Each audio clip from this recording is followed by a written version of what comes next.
Think about a lot of things we said are positive, but then there are a lot of negatives. And one of the negatives is a wealth gap that's going to just be increasing here. And so you're going to have a new group of people, a new ism is going to develop out of this, and this would be socialism, which there are many different types of socialism that developed during this time period.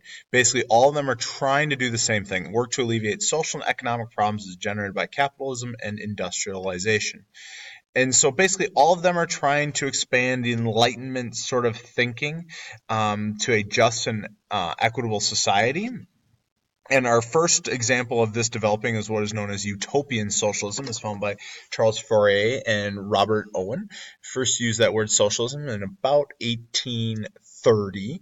Fourier is a salesman who hated cutthroat economics and thought there were better ways to serve humankind. And so while he doesn't think that there's a class struggle like Marx will show you in a different socialist person here, he thought love should rule, not coercion. So he is going to big time work to try to say this isn't the whole piece of everything, folks. The next one is Robert Owen. He is a successful cotton mill owner. So think about it. He's pretty good here in terms of making money. He's going to raise wages and reduce hours and build living quarters for a lot of his workers at his factory. And he won't let child labor run, so the young children stay in school. And so what happens is communities build up, and they've basically around the beliefs of Owen and Fourier, a lot of them in Romania, Scotland, and the United States, but they don't really work as a whole due to the fact that they didn't have a lot of money to start with. And if you don't have a lot of money to start with, it's not going to work. Now, that's one type of socialism, this utopian socialism. The second one is the class struggle. And this comes out of the idea from the Communist Manifesto, as stated by Karl Marx, who will be kind of your leader behind this one, and Frederick Engels. Basically, they thought utopian society is not going to work. You can't have this. That's not the answer to this. Marx sees revolution. And so Marxist socialism will start to develop what we will now know today as communism. And basically, he sees the world as two groups of people: the proletariat, who are the workers, and the bourgeoisie, who they own all the means of production. They own the factories, they own the land, they own the resources. And he sees that it's this competition between the two. That's what it is. And so what you have is he sees this, the proletariat is going to need to rise up, is basically his thing. And that he sees capitalism, that's just an entity of the state, and the state as a whole is just an entity of capitalism. And so, hey, you need to rise up against the state. You need to rise up against religion, because religion is meant to keep you in place. And so it's this class struggle going on between the proletariat and the bourgeoisie. This comes out in his book in 1848 called The Communist Manifesto. You can see the four of the tenets of it there. History has been a struggle between social classes. I think I described that to you, where it's the workers versus the owners. Then to abolish private property and the capitalist world order. And what would happen is you basically form a society where everyone comes together. Everyone comes together to take care of everybody. A fair and egalitarian society, which is much more humane, is part of his beliefs.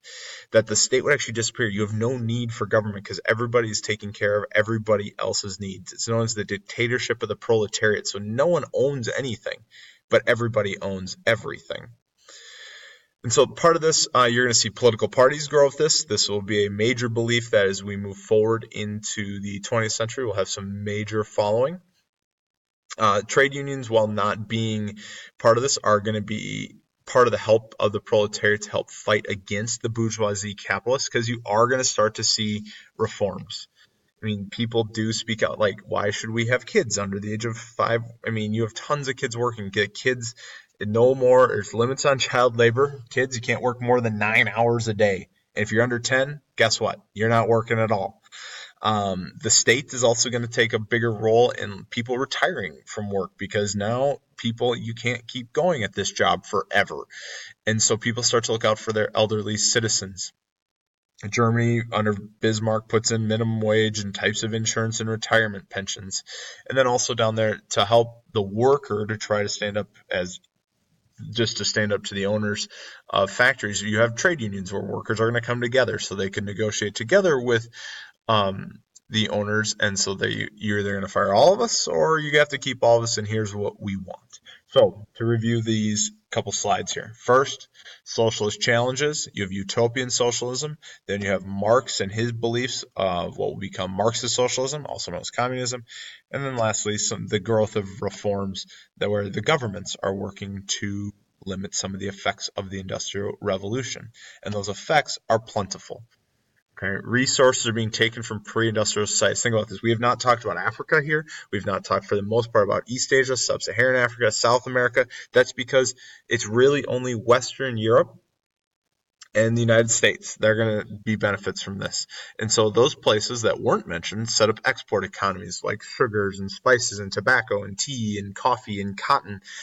And they have plantations. So guess what? Guess who gets all the benefits of that, though? The Western Europeans and the United States. And so basically you have this growth. You have this growth in the world where you now growth for the people who have industrialized and the people that haven't. Because the people that haven't, guess what? You're going to get left behind because people are doing it so much more efficiency than ever before. But yet everybody still needs them because, hey, we need those raw materials from the plantations, from the mining, from whatever it is. And so places are going to start to get left behind. And what you see is that the growth is all going to be in the United States and Western Europe. Now, they see huge growth. They see huge growth for the middle class of people, and more people have more stuff than ever before.